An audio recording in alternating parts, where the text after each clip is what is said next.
sit down। आज हम व्यावसायिक अध्ययन के अंतर्गत पढ़ेंगे व्यावसायिक संगठन की सहायक जो रहते हैं व्यवसाय के सहायक क्षेत्र, उसमें है पहला बैंक। तो हम आज आपको बैंक के बारे में समझाएंगे। सभी ने बैंक का नाम सुना होगा। हम जाते हैं बैंक में पैसा जमा करने, आप लोगों के सभी के खाते खुले हुए हैं। तो ये मॉडल हमने इसीलिए बनवाया ताकि आप जो बच्चे बैंक को ठीक तरीके से नहीं जानते हैं वो इसके पूरी प्रारूप को जाने और समझें, क्योंकि आपके सामने ये पूरा हमने मॉड्यूल इसीलिए बनवाया है ताकि आपको बैंक की एक एक गतिविधियों के बारे में पता चल सके। तो हमारे पास व्यावसायिक सेवा में सबसे पहला है बैंकिंग, और बैंकिंग का ये हमारे पास नमूना है, हमने बनवाया है TLM मॉड्यूल के अंतर्गत। तो आपको हम आज बताएंगे बैंक के बारे में।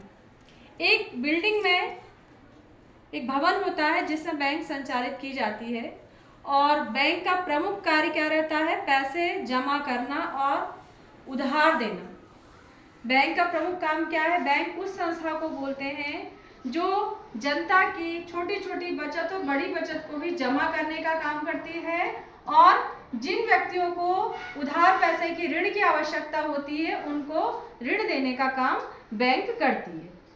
आपके पास जो सारा पैसा रहता है, आप पूरा पैसा खर्च नहीं कर देना, आप उसका कुछ भाग बैंक में जमा कर देते हैं। तो उसके लिए बैंक बनाई गई है। और जरूरी नहीं कि हर व्यक्ति के पास बहुत सारा पैसा रहे। हर व्यक्ति की आवश्यकताएं अलग अलग होती है। हमको अचानक पैसों की आवश्यकता पड़ती है तो बैंक ऐसी संस्था है जहाँ से हम पैसा उधार ले सकते हैं। और बैंक क्या करती है? बैंक जब पैसा हमारा जमा करती है तो उसमें हमें एक निश्चित दर से ब्याज देती है, क्योंकि जो पैसा हम अपने पास रखा है वो हम बैंक को दे रहे हैं भाई, तो हमको कुछ फायदा देगी ना। तो हमको पैसा उधार देती है तो हमसे ब्याज लेती है, और जब हमारा पैसा जमा होता है उससे बैंक क्या करती है? हमको ब्याज देती है। और ये ब्याज की दर कौन डिसाइड करता है, कौन निर्धारित करता है? जो बैंकों का बैंक होती है, रिजर्व बैंक, उसके आधार पे ब्याज की दर निर्धारित होती है। उसी दर से बैंक हमको ब्याज देती है और ब्याज लेती है। तो इसके मुख्य काम क्या है? धन को जमा करना और उधार मांगने पर ऋण को प्रदान करना। इसके अतिरिक्त बैंक कई प्रकार के काम करती है, जैसे चेकों का संग्रहण करना, पैसे को एक स्थान से दूसरे स्थान पर ड्राफ्ट के माध्यम से पहुंचाना। एजेंसी संबंधी भी कई काम बैंक करती है। एजेंसी संबंधी हमारे क्या काम करती है एजेंट की तरह बैंक? हमारे कोई भी बिल रहते हैं उन बिलों का भुगतान बैंक के माध्यम से हम कर सकते हैं। जैसे आजकल आपने देखा होगा, हम गैस सिलेंडर भरवाना है, हम बैंक के माध्यम से ऑनलाइन पेमेंट कर सकते हैं। हमें अपने मोबाइल का रिचार्ज करना, हम बैंक के माध्यम से कर सकते हैं।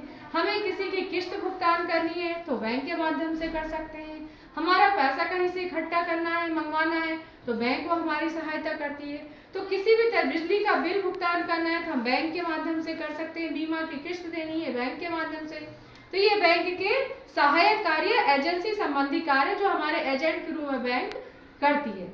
आज हम बैंक के बारे में हम समझे। अब बैंकों के प्रकार, बहुत तरह की बैंक होती है जो अलग अलग तरीके के काम करती है। चूंकि सभी बैंक का मुख्य काम पैसे जमा करना और ऋण प्रदान करना होता है, लेकिन इसके अतिरिक्त भी कुछ बैंक ऐसी होती हैं जो अन्य क्षेत्रों में भी हमारी मदद करती हैं। तो सबसे पहले है व्यापारिक बैंक। बेटा, जैसे आप बैंक में आएंगे, मान लीजिए व्यापारिक बैंक है। व्यापारिक बैंक नाम से ही पता चल रहा है वो क्या काम करेगी? व्यापार के लिए पैसा उधार देने का काम करती है। किसी व्यापारी को अगर पैसों की आवश्यकता है तो पैसा उधार लेने वो व्यापारिक बैंक में यहाँ पर आएगी। यहाँ पे आप मैनेजर से मिलेगी। मैनेजर का एक काउंटर रहता है जो पूरी बैंक को संचालित करता है, बैंक पे उसका नियंत्रण रहता है। मैनेजर्स के पास हम जाएंगे, उससे बातचीत करेंगे। मैनेजर हमारी सारी बातें सुनेगा, हमको बताएगा कि हमको क्या क्या प्रपत्र चाहिए उसके लिए, लोन लेने के लिए।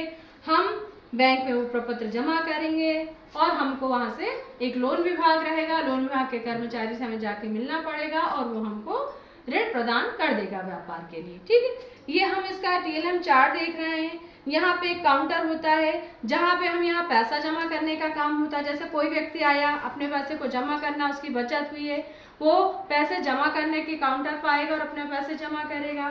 पैसे निकालने का काउंटर होगा तो सबसे पहले पैसे जमा करने के लिए जमा की पर्ची भरी जाती है। इसी तरह पैसे निकालने के लिए पैसे निकालने की पर्ची भरी जाती है। ये अलग अलग तरीके की पर्चियां रहती हैं जो बैंक में मौजूद रहती हैं। आपको यदि पैसे जमा करना है तो पैसे जमा करने की पर्ची आप ले जाएंगे, उसमें आपकी धनराशि लिखेंगे, दिनांक लिखेंगे, अपने हस्ताक्षर करेंगे और उस काउंटर पे जो बना हुआ है पैसे जमा करने का काउंटर, यहाँ पे जाके आप पैसे जमा कर देंगे। इसी तरह पैसे निकालने की पर्ची होती है। आपको जितने पैसे निकालना है वो धनराशि लिखते हैं, हम तारीख लिखते हैं और अपने हस्ताक्षर करते हैं और हम पैसे निकालने के काउंटर पर जाके हम पैसे निकाल सकते हैं। एक लोन विभाग रहता है जहाँ पे किसी व्यक्ति को लोन लेना है, ऋण लेना है उधार, तो लोन विभाग वाले काउंटर पर हम जाएंगे, वहाँ से हम लोन लेंगे। आपको अपने पासबुक की एंट्री करानी है तो आजकल तो एक मशीन आ गई जिसमें हम डाल के डायरेक्ट पासबुक में एंट्री करा सकते हैं, लेकिन यदि जो व्यक्ति नहीं समझ पा रहा, नहीं कर पा रहा, तो उसके लिए एक एंट्री का काउंटर भी रहता है जहाँ पे हम पासबुक की एंट्री करवा सकते हैं। एक होता है सावधि जमा, फिक्स डिपॉजिट। एक दो तरीके के खाते में बैंक में, चालू खाता और एक सावधि जमा फिक्स वाला। ठीक, चालू खाते में हम क्या करते हैं, कभी भी पैसे निकाल सकते हैं और कभी भी पैसे जमा कर सकते हैं। एक होता है सावधि जमा, एक निश्चित समय के लिए हम पैसा जमा कर देते हैं और उससे हम बीच में निकाल नहीं सकते, उतने समय के बाद हमको पैसा मिल जाता है। तो बैंक जो हमारी ये संस्था बनी हुई है, इसको आप समझ रहे हैं TLM मॉड्यूल के माध्यम से। यहाँ पे बहुत सारे कर्मचारी रहते हैं जो अलग अलग तरीके का काम करते हैं। एक बैंक मैनेजर रहेगा जो पूरी बैंक की संस्था को संचालित करता है। यहाँ पे एक चौकीदार बैठा रहता है, सिक्योरिटी गार्ड, जो बैंक की सुरक्षा करता है। बैंक में कैमरे लगे रहते हैं, आपकी प्रत्येक गतिविधि, कोई गलत व्यक्ति आके बैंक में लूटपाट नहीं करे तो कैमरे में आजकल पूरा कैद हो जाती है उसकी चीज़ें, एक्टिविटी।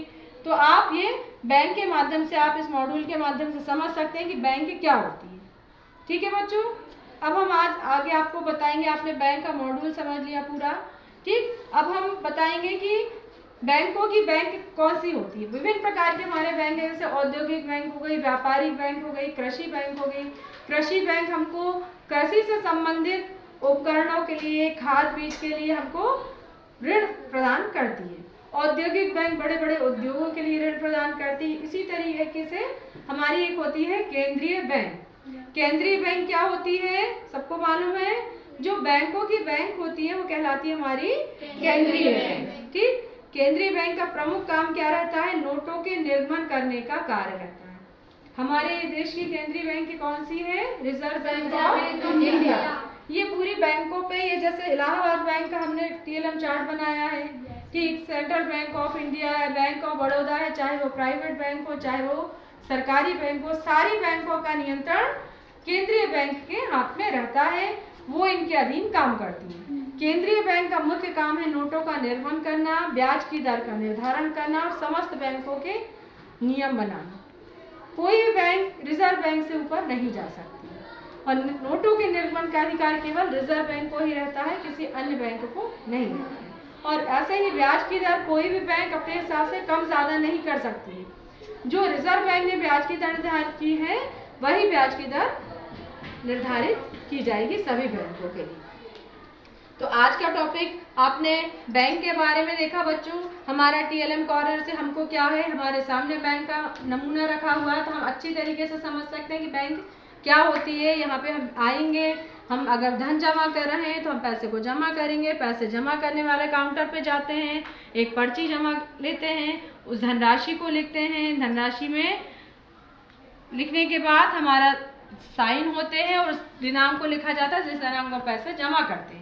जब हम पैसे जमा कर देते हैं तो हमको क्या देता है, एक रसीद देता है, स्लिप देता है, जो इस बात का प्रमाण रहती है कि हमने आज के दिनांक में इस पैसे को यहाँ पे जमा किया है।